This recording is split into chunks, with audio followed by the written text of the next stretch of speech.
The silence was a manufactured thing, purified and absolute.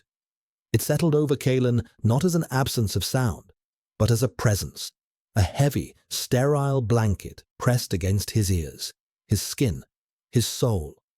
He sat on the edge of the therm gel slab that served as a bed, his spine a rigid line of defiance against the yielding surface.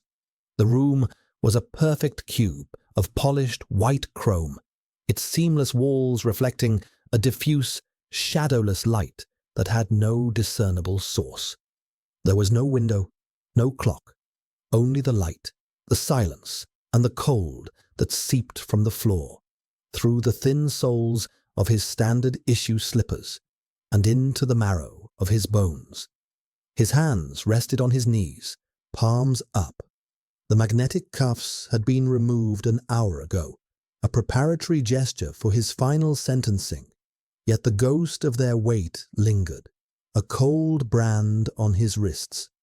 He could still feel the faint hum they emitted, a low-frequency vibration designed to disrupt the synaptic pathways of a resonance-class deviant, to keep him contained, to keep him quiet inside his own head. He was not a deviant. He was not a weapon. He was a mirror. The thought was old, worn smooth with 1,000 repetitions in the echoing chamber of his mind. It offered no comfort, only a bleak, unyielding truth. The consortium taught that the greatest virtue was cognitive sovereignty, the inviolable sanctity of one's own thoughts and emotions. Empathy, in its raw, unfiltered form, was therefore the greatest sin, a violation, an intrusion. They had a clinical name for his condition, involuntary affective resonance. He simply called it listening. He had listened to Director Valerius, had felt the tectonic plates of the man's meticulously curated composure begin to grind apart under the pressure of a lifetime of grief and regret. Kalen had not projected, had not invaded. He had simply been present, and the man's own despair, seeing itself reflected in Kalen's empathic stillness, had shattered its vessel. The breakdown had been public, catastrophic, an unforgivable display of emotional incontinence in a society that equated feeling with failure. And Kalen, the mirror, was to be punished for the reflection he had shown. He closed his eyes, and the shadowless light became a searing white behind his lids. He focused on the sensation of the recycled air moving through the nearly invisible vent above him. It was cool, dry, and carried the faint antiseptic scent of ozone and ion scrubbers. It was the smell of control. He tried to remember the scent of rain on dry earth, the smell his mother's hands carried after she worked in her small, illegal herb garden. The memory was a pale watercolor, faded by years of sterile environments and chemical suppressants. His mother, who had looked at him with a terror he had been too young to understand, but had felt with the force of a physical blow. The first time he had truly listened, he had been 6 years old. He had felt her sudden, sharp spike of fear when a consortium enforcer passed their window, and he had begun to cry, not with his own sadness, but with the cold, adult dread he felt emanating from her. Her fear had doubled, tripled, feeding on itself as she saw it reflected in her son's eyes. That was the day they began the tests, the day he became a project. He was not a project. He was not an experiment. He was a man, 24 years old, who was about to be sentenced to the stasis blocks, a cryogenic prison from which no one returned unchanged. They would freeze his body and, with it, the unruly tangle of his perceptions. It was, the preliminary report stated, a humane solution. It would protect society. It would, in a way, protect him from himself. The irony was a bitter pill in the back of his throat. He opened his eyes. The white room was unchanged, unblinking. He wondered if Prosecutor Varick was watching him now. He could almost feel the weight of a gaze, a cool, analytical pressure against the back of his neck. He did not turn. There was nothing to see, just a man in a grey tunic, waiting for his life to be formally ended. From behind the one-way observation glass, Prosecutor Rhys Varick watched the prisoner. The designation was Subject 734, but Rhys preferred the precision of prisoner. It was a legal status, not a clinical one. It defined the man by his actions, not his nature, and his actions had destabilized a critical sector of the administrative grid. Rhys stood with his hands clasped behind his back, his posture immaculate. His dark, impeccably tailored suit was a stark silhouette against the soft glow of the monitor displays that lined the observation chamber. The room was chilled to the precise temperature that fostered peak cognitive function, 16 degrees Celsius. Rhys felt nothing of the cold. His alpha-strain conditioning had rendered such minor physical discomforts irrelevant decades ago. Emotion, sensation, distraction, they were all variables to be controlled, and his control was absolute. The prisoner, Kalen, was a fascinating study in contrast. His file was a litany of systemic failures and genetic anomalies. Born with a hyperactive insular cortex, he was a throwback, a relic of a more chaotic human state. Yet, on the surface, he projected an almost preternatural calm. Rhys had observed him for 72 hours, and the man's composure had not once fractured. He did not pace, he did not rage or weep. He simply sat, existing within the sterile confines of his cell with a stillness that was, in itself, a form of defiance. It was a frustratingly passive resistance. Rhys preferred adversaries who fought back, who presented logical fallacies to be dismantled, who engaged in the clear, clean calculus of the law. Kalen offered only silence. An aide, a junior attaché with nervous eyes, entered the room and stopped a respectful 3 paces away. Prosecutor Varick, the tribunal is prepared. The Mnemocor is secured and ready for presentation. Rhys did not turn. His gaze remained fixed on the figure in the white room. Is the core's integrity verified? Yes, sir. Triple scanned and sealed. The resonance data is stable. It is definitive. The attaché's voice held a trace of awe. The Mnemocor was the pinnacle of evidentiary technology, a crystalline matrix that could record and replay not just audio-visual data, but raw neuro-emotional phenomena. To capture an empathic event was a landmark achievement. It was the perfect evidence, unassailable. Definitive, Rhys repeated, the word a flat, toneless echo. He allowed himself a small, internal nod of satisfaction. The law was a system of logic, and this case was about to become a perfect equation. Kalen's deviancy plus his proven action equaled a justifiable sentence. Order would be restored. He turned from the window, his movement fluid and precise. The attaché flinched almost imperceptibly at the sudden focus of his attention. Rhys's eyes, the color of a winter storm, were famously unnerving. They saw everything and revealed nothing. Prepare the transport escort for post-sentencing, Rhys instructed, his voice low and even. The transfer to stasis induction must be seamless, no delays. Yes, prosecutor. The attaché bowed his head slightly and scurried from the room. Rhys was alone again. He looked back at Kalen, who had not moved.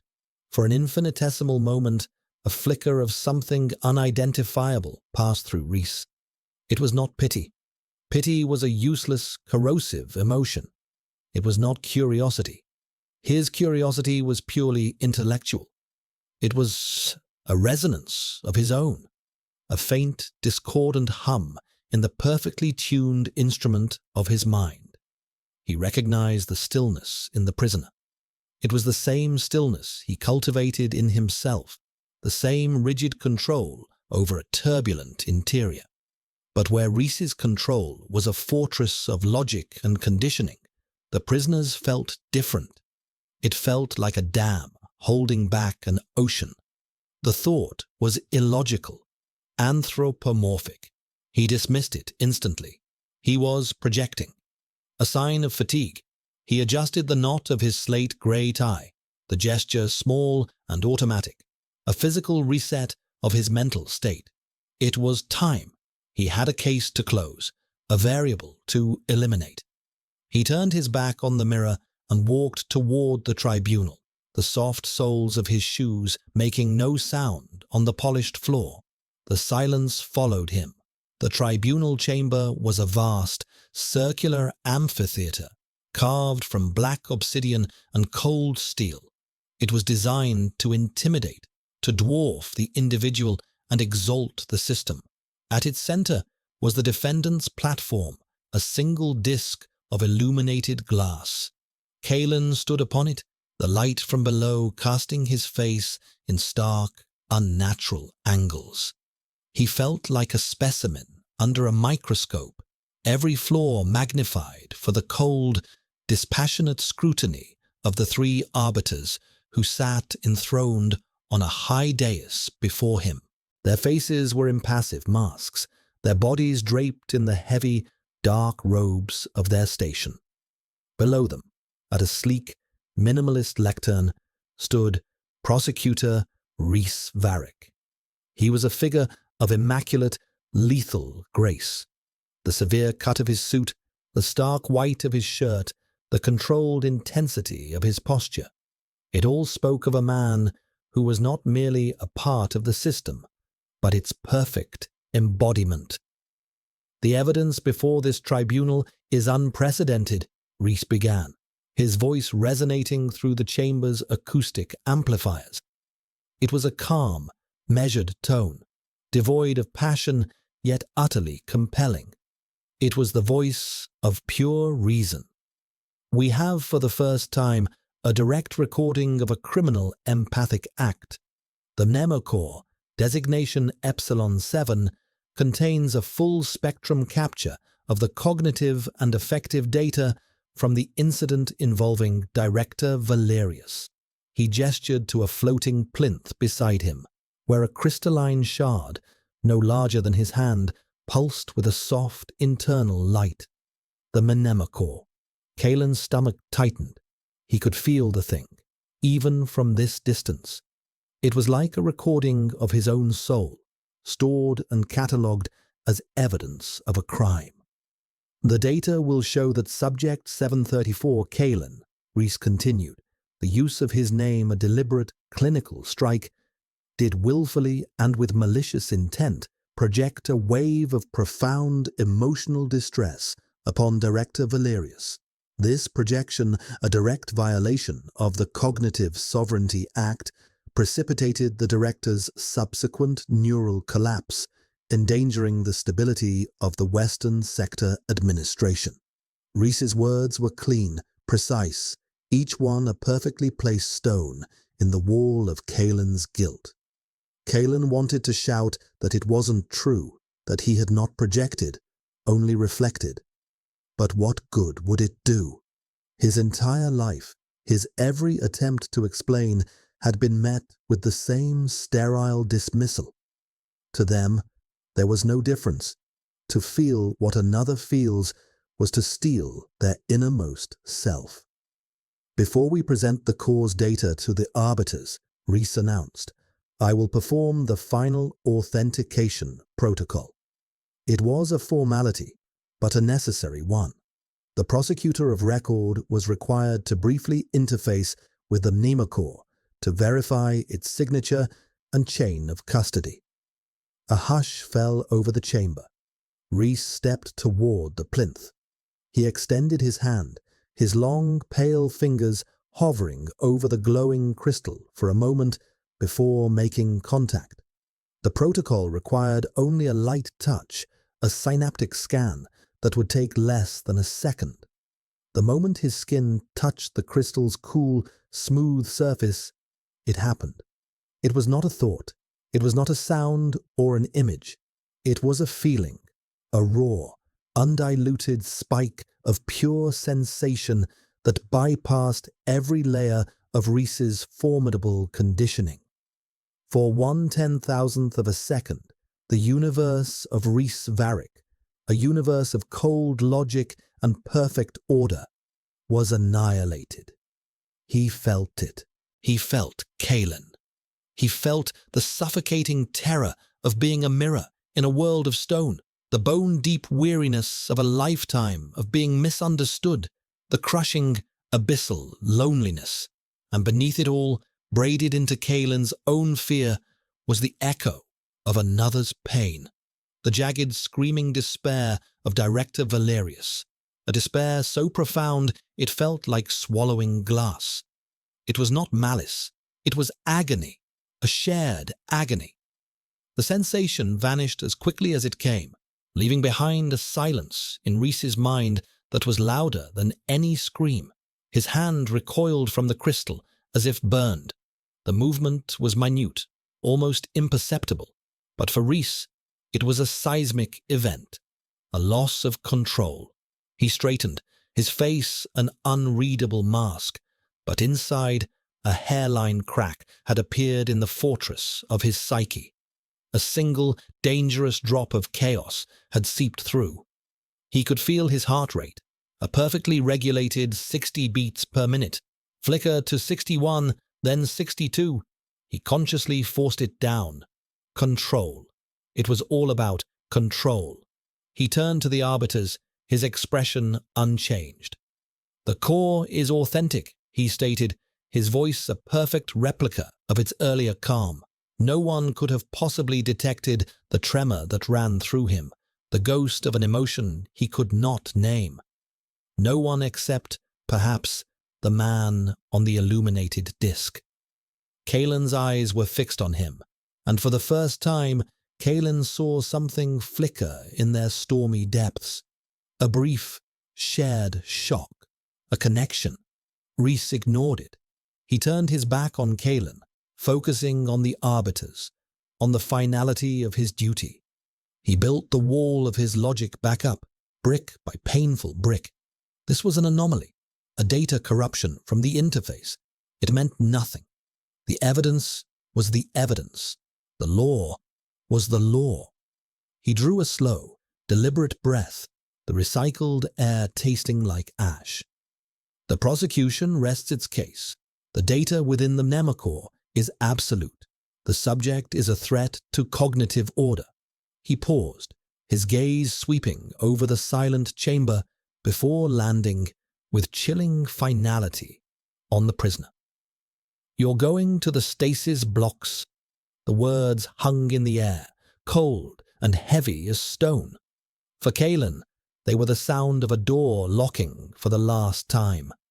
But as he watched Prosecutor Varick return to his lectern, he could feel it. A faint, high-frequency vibration of dissonance coming from the man. A single, discordant note in a perfect symphony of control. The prosecutor had touched the evidence. He had touched Kalen's soul. And something Kalen knew had broken. The sentence was a formality, a foregone conclusion delivered in the monotone drone of the chief arbiter. Kalen was remanded to the custody of the Corrections Division for immediate transfer to the Cygnus X1 stasis facility, humane, orderly, final. The illuminated disc beneath his feet dimmed, and two enforcers, their faces hidden behind reflective black visors, materialized from the shadows. They moved with a synchronized, mechanical efficiency that was deeply unsettling. One clamped a heavy magnetic restraint onto his right wrist, the other onto his left.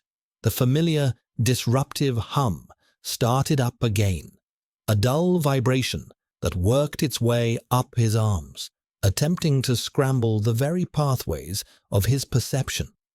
But this time, it felt different, weaker. The echo of that shared moment with Prosecutor Varric, that brief, explosive connection through the mnemocore, had left a residue of clarity in its wake. The hum was just a noise, a distraction. They led him from the tribunal chamber through a series of sterile white corridors that were indistinguishable from the one that led to his holding cell. It was a labyrinth of control, every surface scrubbed clean of identity, every corner a perfect 90-degree angle. There were no people, only the silent, gliding enforcers and the rhythmic tap of his own slippers on the polished floor. The world had been reduced to this, a silent, white passage to oblivion. He thought of his parents again, not their fear, but a rare, fleeting memory of his father lifting him onto his shoulders to see over a crowd at a civic parade. The feeling of being high above everyone, the press of his father's strong hands on his ankles, the distant brassy sound of the consortium anthem. It was a good memory. He held onto it, a small warm stone in the cold river of his resignation. As they rounded a corner, he saw him, Prosecutor Varric.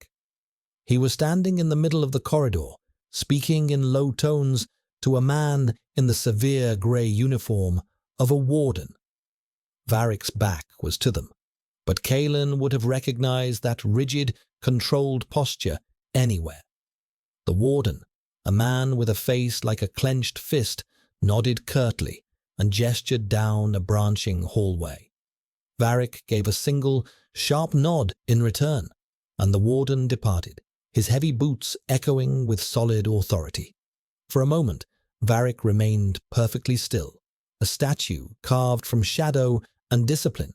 Then, slowly, he turned. His eyes met Kalen's. The enforcers on either side of Kalen did not slow their pace, but for the few seconds it took to close the distance between them, the corridor seemed to stretch, to warp. The air grew thick. The hum of the restraints faded into the background. There was only the silent, charged space between the two men. Reese's face was, as always, a mask of cold neutrality. But Kalen could feel it now, a low, turbulent undercurrent beneath the placid surface. It was the aftershock of the mnemocore, confusion, a nascent, terrifying doubt. The perfect, logical world of Prosecutor Varric had sustained a fracture, and the damage was spreading. As they drew level, Reese's gaze flickered from Kalen's face down to his hands, to the heavy magnetic cuffs. He saw the slight tremor in Kalen's left hand, a minute vibration that the restraint was failing to suppress. His eyes narrowed almost imperceptibly. It was a detail, a flaw in the wall system. The restraints were supposed to be absolute. Reese's own conditioning flared, an alpha strain's inherent obsession with order, with perfection. A flawed restraint was a loose variable, an untidy calculation, but the thought that followed was not his own. It was an echo, a ghost from the mnemocore. It hurts. The hum.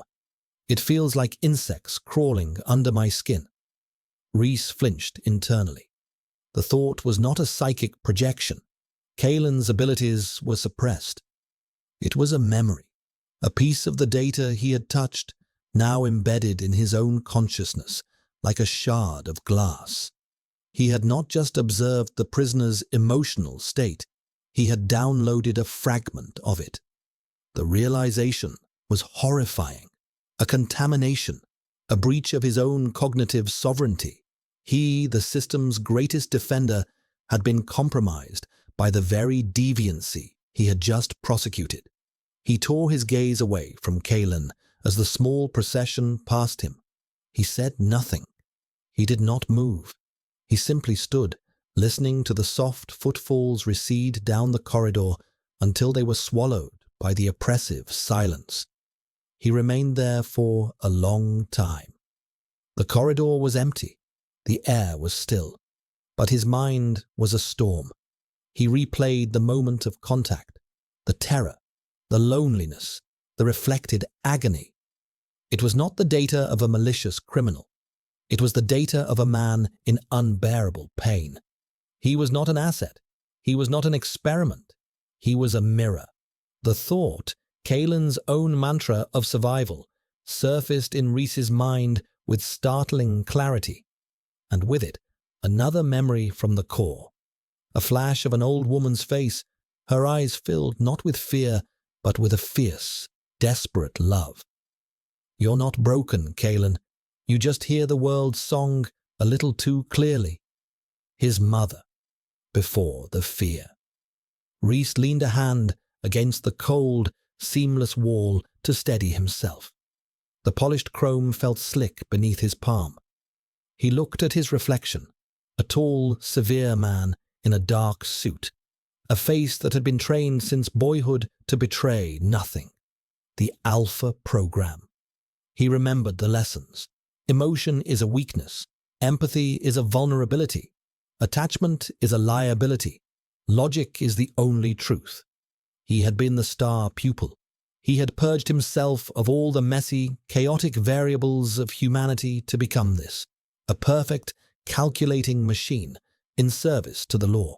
And in 1,000th of a second, a broken, deviant empath had shown him that his entire life, his entire system of belief was built on a foundation of lies. The consortium didn't eliminate suffering. It just outlawed its expression. Director Valerius hadn't been attacked.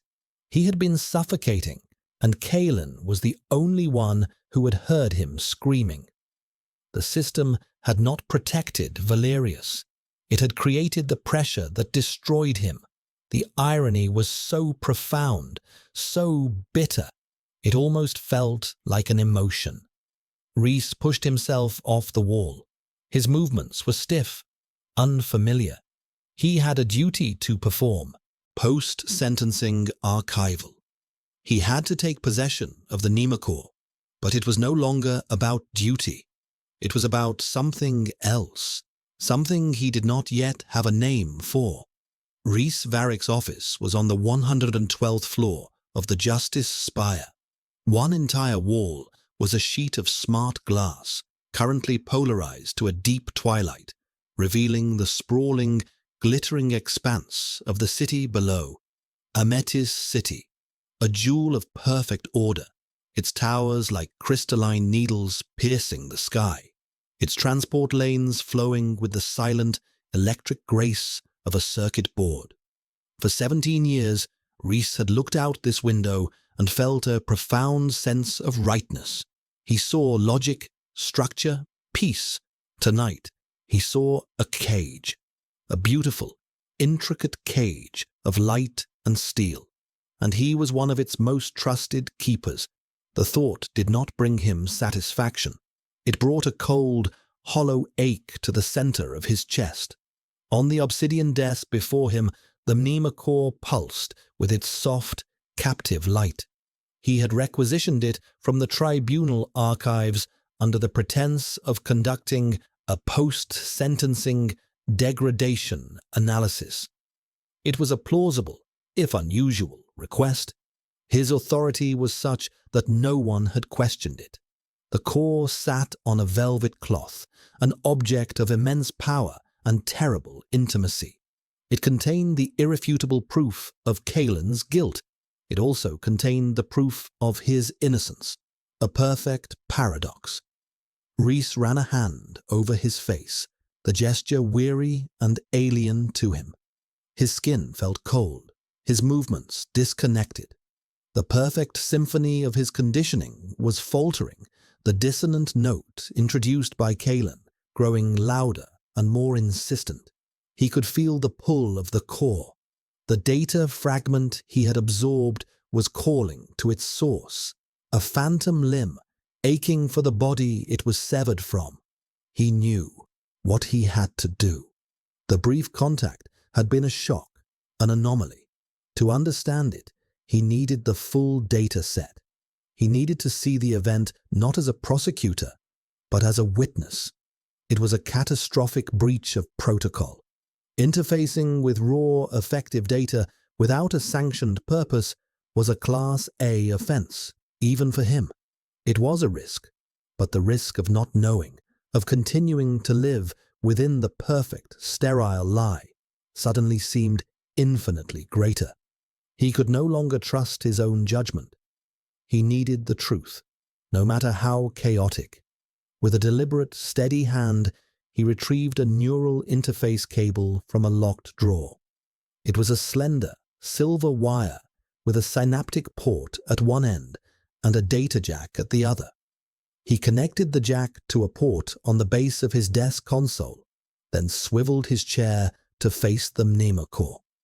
The city lights cast long, geometric shadows across the room. Silence pressed in on him. The same manufactured silence from Kalen's cell. But here it felt different. It felt like a vacuum, waiting to be filled. He held the synaptic port in his hand. It was cold against his skin. He took a slow, measured breath, a technique from his alpha training to lower his heart rate and clarify his thoughts. It didn't work. His heart hammered against his ribs with a frantic, unfamiliar rhythm. Fear. He recognized the sensation with a clinical detachment that was at war with the feeling itself. He was afraid. He pressed the port to his temple. The system chimed softly, a single, pure tone that signaled a successful link. He then reached out and placed his other hand flat against the surface of the Mnema core. "Execute full-spectrum playback," he commanded, his voice a dry whisper. "Authorization, Varric, Reese, Alpha Delta 7. The world dissolved. It was not a transition. It was an obliteration. The office, the city, the body of Reese Varric, all ceased to exist. He was Kalen. He was standing in the grand reception hall of the Sector Administration building. The air was thick with the scent of expensive synth flowers and the low murmur of 100 carefully modulated conversations. And the noise, the emotional noise, was deafening. He felt the ambition of a junior aide, sharp and acidic. He felt the boredom of a dignitary's spouse, a dull, grey weight. He felt the brittle anxiety of a protocol droid, a frantic fizz of logic gates. It was a cacophony, a tidal wave of raw feeling that crashed against him, and he felt his own, Kalen's, instinctive recoil, the desperate effort to raise the mental shields as he had been trained to erect. Then he saw Director Valerius. The man was smiling, shaking hands, a pillar of calm authority. But through Kalen's senses, Reese felt the truth. Beneath the smile was a chasm, a void of grief so immense it had its own gravity.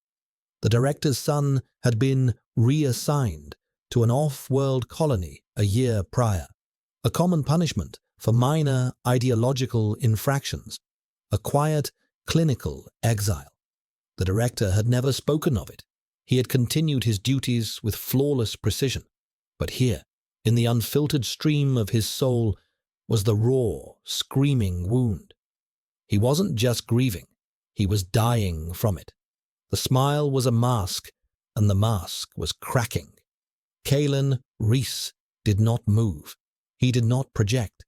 He simply stood there, a receptacle for the director's overwhelming pain. And the director, in that moment, looked across the room, and his eyes met Kalen's. He saw his own unbearable agony reflected in the younger man's gaze. He saw his truth, the truth he had repressed and denied until it had become a poison in his own veins. The reflection was too much. The carefully constructed dam of a lifetime shattered. The director dropped the hand he was shaking.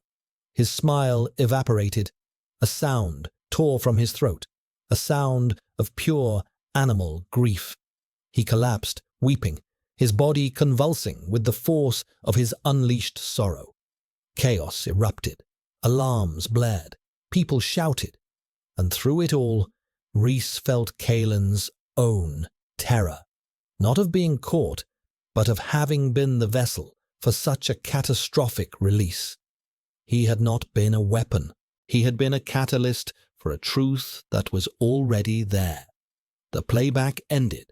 Rhys gasped, ripping the port from his temple and stumbling back from the desk. His legs gave out and he collapsed into his chair, his body shaking violently. The sterile, silent office rushed back into focus, but it looked alien, unreal. He was slick with a sweat he hadn't realized he was perspiring. The controlled, logical fortress of his mind was in ruins.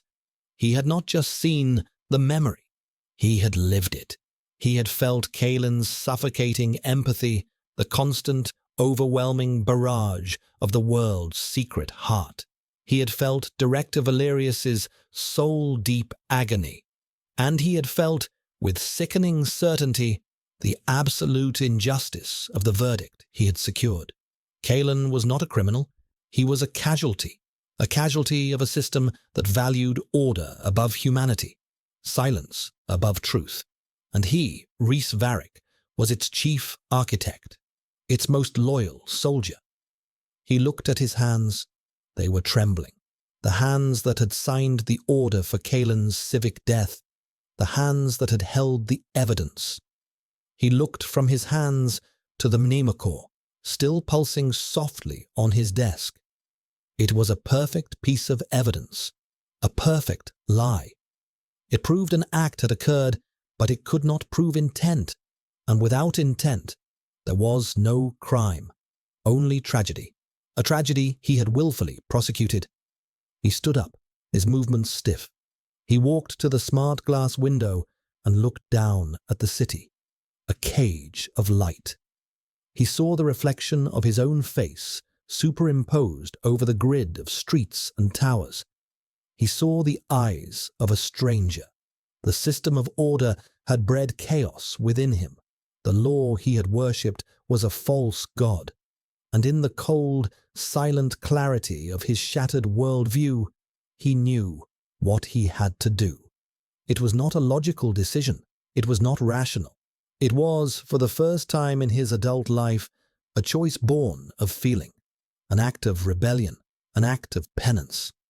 The evidence sanctum was located in sub-level 12 of the Justice Spire, encased in 3 feet of reinforced plasteel and protected by a cascading series of biometric and quantum encryption locks.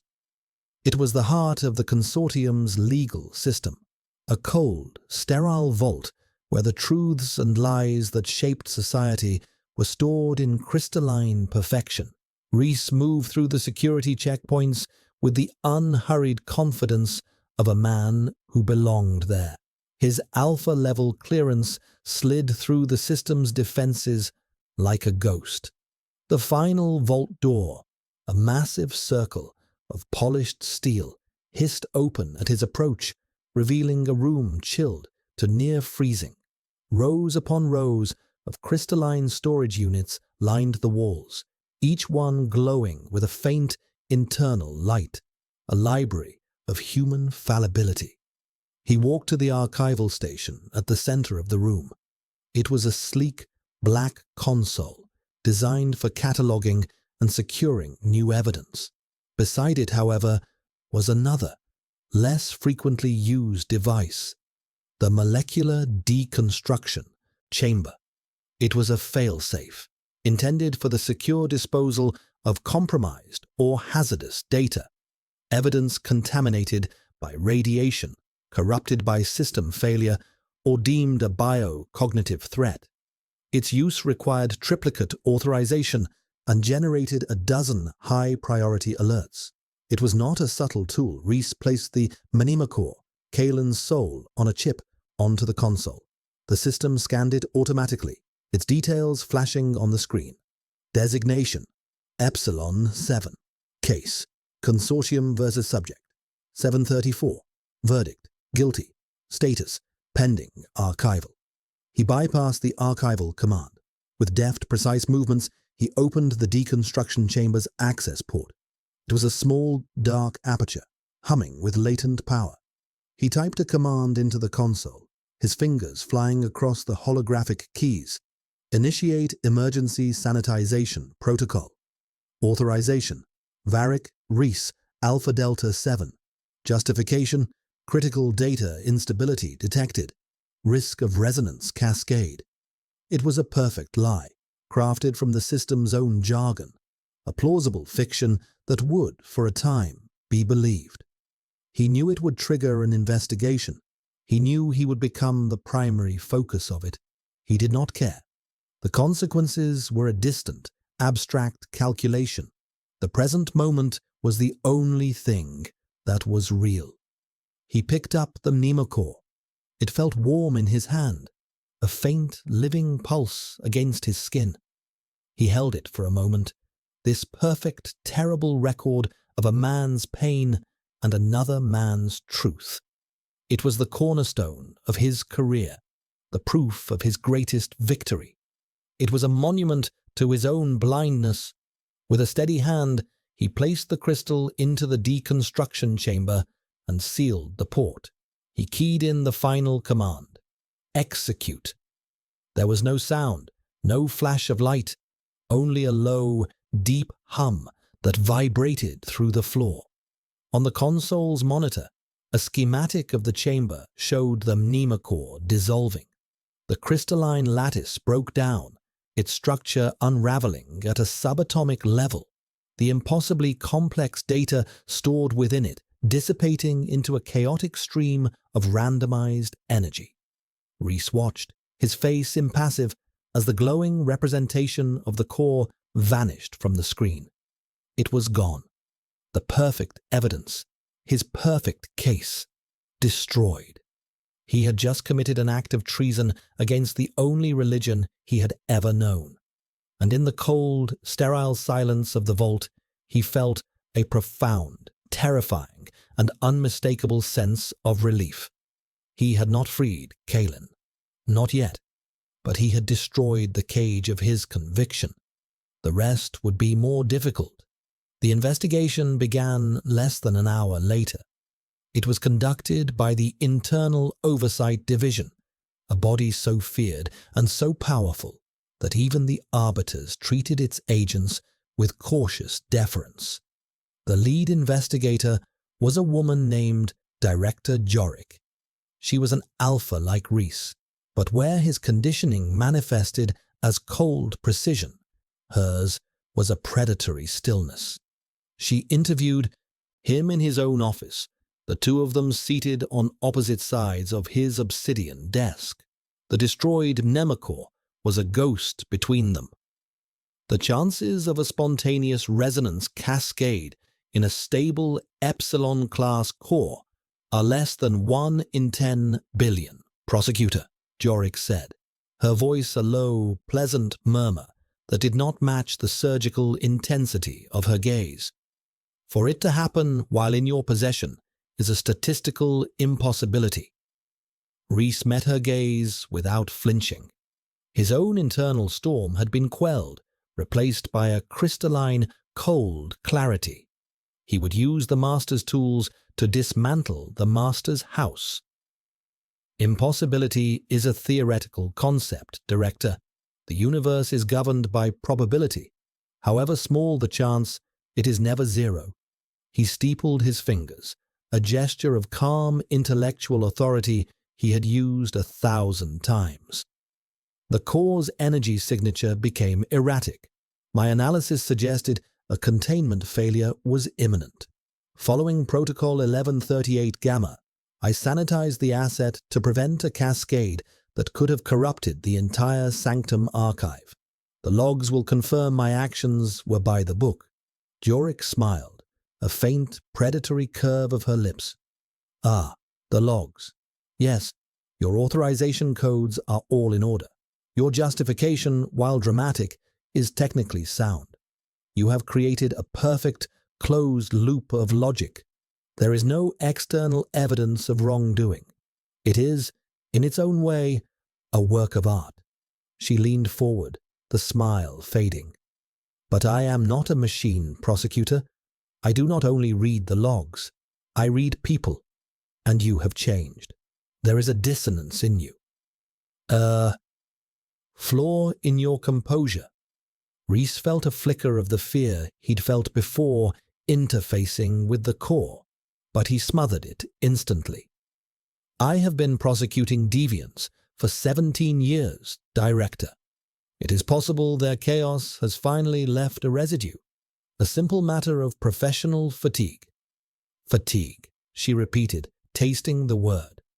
An interesting diagnosis. She stood, her movement as fluid as a panther's. She walked to the window and looked down at the city. The sentence against Subject 734 has been suspended, pending a review. Without the primary evidence, the conviction is untenable. He is being moved to the Lowell Observation Facility, a low-security ward. He is no longer a prisoner. He is an anomaly to be studied. She turned back to him. You have, through your diligent adherence to protocol, effectively granted a pardon to a man you yourself condemned. Is that not a fascinating paradox? Reese said nothing. His silence was a shield. Yorick walked back to the desk, her eyes never leaving his. We will be watching you, Reese. Every transaction, every communication. The truth of this matter will be found. The system does not tolerate loose variables. She paused at the door. Be careful you do not become one. She left, and the silence she left behind was heavy with threat. Reese remained seated for a long time, his steepled fingers the only point of stability in a world that had tilted on its axis. He had bought time, but not much. Kalen was out of the stasis blocks, but he was still in a cage, and the system would soon build a new one for him, and another one for Reese. Using his authority, which had not yet been formally suspended, Reese arranged a visit to the Lowell Observation Facility. It was a sprawling, campus-like institution in the city's greenbelt, a place where the consortium sent its less dangerous anomalies for study and gentle reconditioning. The air here was different. It was still filtered, but it carried the scent of real chlorophyll from the manicured gardens, a ghost of the organic world. The room where he met Kalen was not a cell. It had a large, shatterproof window that looked out onto a placid garden. The furniture was soft, the colors muted earth tones.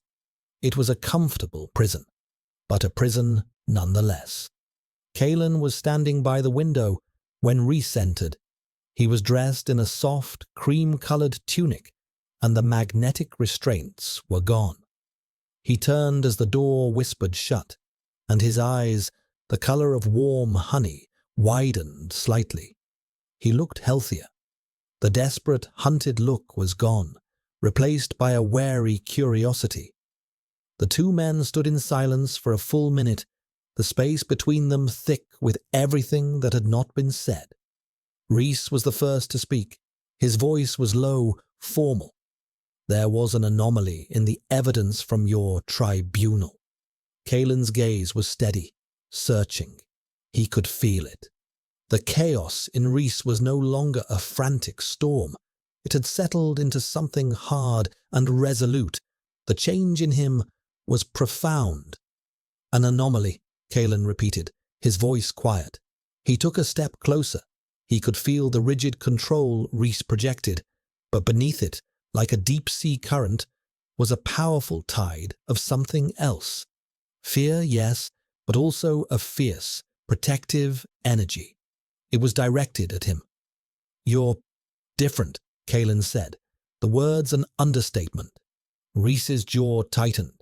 He had come here to assess Kalen's state, to formulate the next step in his impossibly risky plan. He had not expected the sheer force of the man's presence without the restraints, without the oppressive architecture of the justice spire. Here Kalen was not a subject or a prisoner.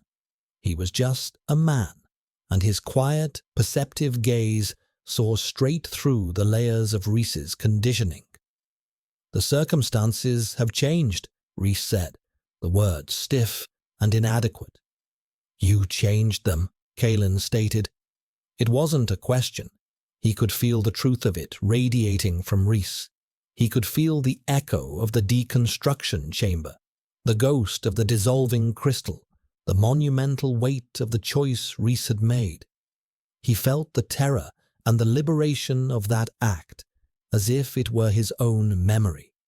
He saw it all in the depths of the prosecutor's stormy eyes. It was a silent confession, more powerful than any words. Reese had not come here to explain. He had come here because he couldn't stay away. They were connected now, 2 points in a system that had tried to keep them apart, now bound by a shared secret, a shared rebellion. Reese gave a single, sharp nod. The admission was a surrender. A weight seemed to shift in the room. He was no longer Prosecutor Varick, and Kalen was no longer Subject 734. They were 2 men on the edge of a precipice, and the ground was crumbling beneath them. "They are watching me," Reese said, his voice dropping even lower. "They will not let this rest. This facility, it is not a reprieve. It is a laboratory. They will want to dissect what they can no longer convict." Kalen understood. They would peel him apart, layer by layer, to understand his deviancy. They would turn him back into an experiment. "What do we do?" he asked, the word "we" hanging in the air, a fragile, newly forged thing. Reese looked at him, and for the first time, a flicker of something raw and unprotected showed in his eyes. It was the terrifying vulnerability of a man who had thrown away his map and was now navigating by a single, unfamiliar star. "The system has blind spots," Reese said. "Every perfect structure has a flaw. I spent my life fortifying them. Now, I will use them." He was planning an escape. It was insane. It was treason. It was the only choice he had left, the only choice he wanted to make. The plan was a tapestry woven from Reese's intimate knowledge of the system's own intricate paranoia. The Lowell facility's security was formidable, but it was designed to prevent external assault, not internal unraveling. Reese knew the schedules of the patrol drones, the precise duration of the sensor network's reboot cycle, the forgotten maintenance tunnels that crisscrossed beneath the manicured lawns. For 3 days, he moved like a phantom through the city's data streams, planting false work orders, rerouting surveillance feeds, and fabricating a transfer order for Kalen to a non-existent advanced cognitive study at a remote research outpost. He used the system's own bureaucracy as a weapon, burying his digital trail under layers of plausible, automated paperwork. Every action was a gamble, a step further into a land of no return. He was systematically dismantling his own life, his identity, his entire 17-year career. For a man he had sentenced to death a week ago. On the 3rd night, under the sterile glow of a chemically induced full moon, he put the plan into motion. A maintenance alert he had planted hours earlier diverted the perimeter guards to the facility's eastern wall. A timed power fluctuation, masked as a routine grid adjustment, would give them a 94-second window to bypass the primary fence's electro field. Everything was calculated, every variable accounted for, or so he thought. He met Kalen in a small, disused storage room in the hall, facility's sub-level, as per his instructions.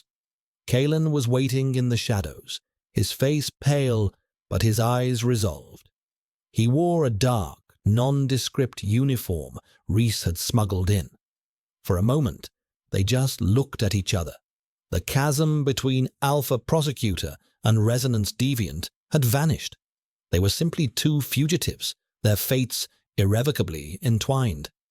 "It is time," Reese said, his voice a low whisper.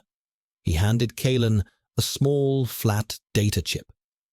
"This contains a new identity, a legend.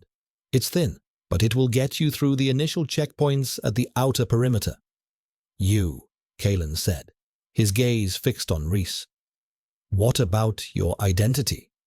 "Mine is gone," Reese replied, a statement of simple, devastating fact. "I am a ghost in the machine now. It is better that way." They moved through the silent corridors, their soft-soled shoes making no sound. The facility was asleep, a placid beast dreaming of order and control. They reached the designated exit, a service hatch that led to the maintenance tunnels. Reese placed his hand on the biometric panel. The system, recognizing his alpha-level clearance, chimed softly, and the lock disengaged. They were almost out. As the hatch hissed open, revealing a dark, narrow tunnel, a voice spoke from the shadows behind them. A calm, clinical voice that made the blood freeze in Reese's veins. "A fascinating application of systemic knowledge, Prosecutor. You are using the tools of order to create chaos. A classic paradox." They turned. Leaning against the far wall, almost invisible in the dim light, was Dr. Aris Thorne. He was the chief xenoneurologist for the consortium, the architect of the Alpha Conditioning Program, and, as Reese knew with a sickening lurch, the man who had overseen Kalen's initial assessments as a child. He was not a soldier or an enforcer. He was something far more dangerous, the system's intellect, its cold, curious, and utterly ruthless mind. He held no weapon, only a small data slate. "I have been monitoring your network activity for the past 72 hours, Reese," Thorne said, his tone conversational, as if they were discussing a scientific paper. "Your digital footprint is remarkably elegant. A shame to have to erase it." Reese instinctively moved to place himself between Thorne and Kalen. It was not a calculated move. It was an instinct he didn't know he possessed, a protective, primal urge. "Thorne," Reese said, his voice tight. "Stand down." Thorne chuckled, a dry, rustling sound. "Stand down." "Why?" "I am not here to stop you with force. That is so inefficient. I am here to appeal to your reason, the reason I helped to build." He took a step forward, his eyes fixed on Reese. "You are compromising 17 years of conditioning, 17 years of meticulous cultivation.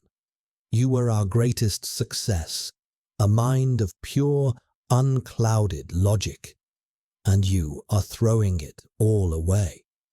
For what?" His gaze flickered to Kalen, a look of dismissive curiosity. "For a flawed specimen, a genetic throwback whose very existence is a threat to cognitive stability." The words struck Reese with the force of a physical blow, because they were the very words he himself would have used a week ago. He could feel the pull of his old self, the deep, ingrained logic of his conditioning warring with the new, raw humanity that Kalen had awakened in him. For a second, he faltered. The world seemed to tilt, his certainties fracturing once more. In that moment of hesitation, Kalen acted. He felt Reese's sudden, sharp spike of conflict, the terrifying pull of his old programming. He saw the abyss of doubt opening up in the man who was trying to save him. And for the first time in his life, Kalen did not just passively reflect. He did not just listen. He reached out. He focused his entire being, not on Thorne, but on Reese. He gathered up the fragile, burgeoning hope inside himself, the overwhelming gratitude he felt, the fierce, unexpected strength he had discovered in their shared plight. And he pushed. Not an intrusion, a gift. It was not a wave of emotion that hit Rhys. It was a feeling of profound, absolute calm, a deep, resonant chord of strength that settled over his fractured thoughts, binding them together. He felt Kaelin's unwavering belief in him, a belief more powerful than Thorn's logic, more real than his own conditioning. He felt a connection, a shared strength that was more than the sum of its parts. Kaelin's flaw was not a flaw. It was a bond, a lifeline. The doubt vanished, replaced by a certainty so pure and bright, it was incandescent. He looked at Thorn, and the man who had helped create him no longer held any power. "I am not choosing chaos over order," Rhys said, his voice quiet, but imbued with a new, unshakable authority. "I am choosing a person over a principle." He took a step forward, shielding Kaelin completely. "And you are no longer authorized to be in my way." Thorn's placid expression finally broke. He saw the change in Rhys, the utter finality of his choice. He saw that his logic had failed. For a moment, he looked truly surprised. Then his expression hardened. He raised the data slate. A pity. But Rhys was already moving. He didn't attack Thorn. He slammed his hand against a red panel on the wall beside the hatch, the emergency fire suppression system. A klaxon began to blare, its harsh, ugly sound shattering the facility's calm. Thick, white foam began to pour from nozzles in the ceiling, obscuring everything. In the ensuing chaos, Rhys grabbed Kaelin's arm, his grip firm and sure. "Now," he said, and pulled him into the darkness of the tunnel, just as the blast doors began to slam shut. They ran, leaving the world of sterile order behind them, plunging into the unknown, together. The rain was real.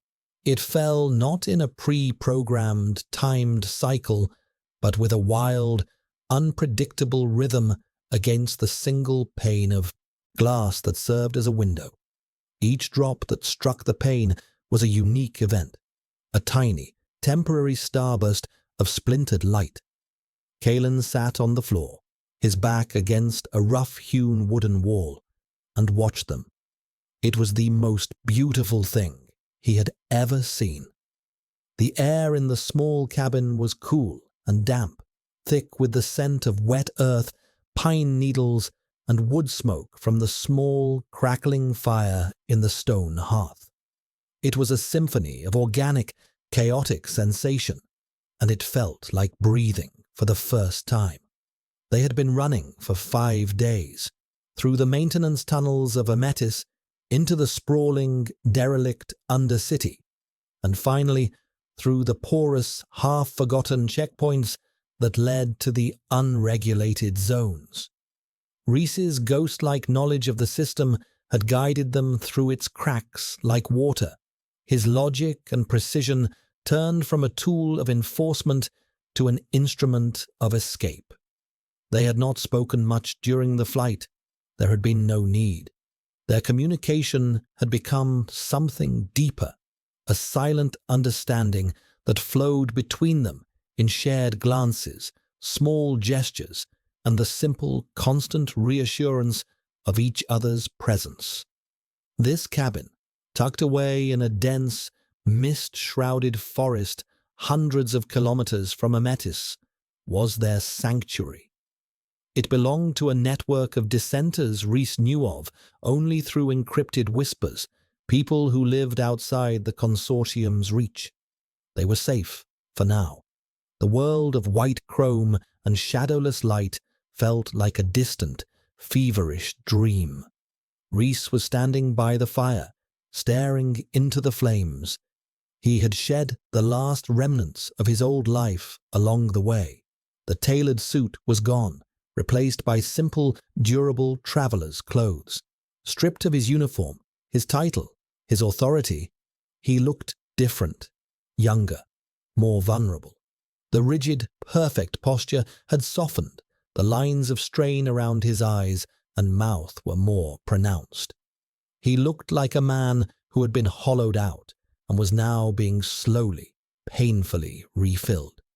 He was no longer Prosecutor Varric, the alpha, the perfect machine. He was just Rhys. He turned from the fire and his eyes met Kaelin's. The stormy grey of his gaze was still there, but the cold, analytical distance was gone. Now they held the vast, uncertain emptiness of a blank map. "The consortium will declare us dead," he said, his voice quiet, stripped of its resonant public authority. It was just a man's voice, slightly rough from disuse. An accident during transfer. It is the most logical way for them to close the loop, to erase the anomaly of our escape. Kaelin nodded. It made a cold kind of sense.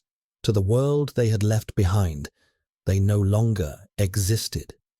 "And us?" Kaelin asked softly. "Do we exist?" Rhys crossed the small room and sat down on the floor, not far from Kaelin, but leaving a small, respectful space between them. The firelight flickered across his face, casting shifting shadows. "I don't know," he admitted. The words were simple, but for him, they were a revolution. For his entire life, "I don't know," had been an unacceptable answer, a failure of intellect. Now, it was a confession, a release, a form of freedom. "Everything I was," he continued, looking at his hands as if they belonged to a stranger, "was built on a set of axioms I now know to be false. I am undefined." Kaelin looked at the man beside him, the man who had condemned him and then saved him, the man who had sacrificed his entire world for a truth he had felt for less than a second. He felt a wave of empathy so profound it ached, but it was not the overwhelming, chaotic empathy of his past. It was focused, clear. He could feel Rhys's terrifying emptiness, the vertigo of a man standing on the ruins of his own soul, but he could also feel a flicker of something new, a tiny, fragile seedling of hope growing in the wreckage. Slowly, tentatively, Kaelin reached out and laid his hand on Rhys's arm. The fabric of his sleeve was coarse.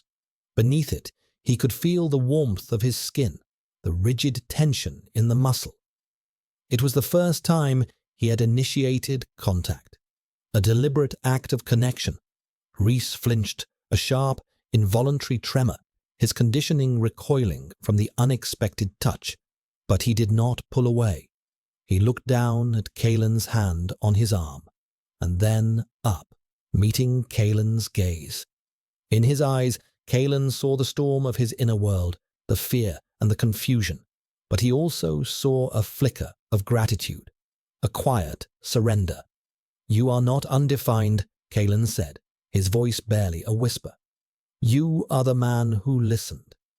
The corner of Rhys's mouth twitched, a phantom of a smile, a muscular movement his face had long forgotten. He slowly, deliberately, turned his arm and placed his hand over Kaelin's. His fingers were cold, but his touch was firm, a silent, anchoring weight. It was a gesture of immense, terrifying vulnerability, an acceptance, a beginning. The rain continued to fall outside, washing the world clean. The fire crackled in the hearth. In the small, quiet space of the cabin, surrounded by the wild, unregulated chaos of nature, two men, a mirror and a ghost, began to piece together a new existence. They were fugitives. They were lost. Their future was a vast, unwritten page. But as they sat there, their hands clasped in the warm, flickering light, they were no longer a prosecutor and a prisoner. They were no longer an alpha and a deviant. And they were no longer alone.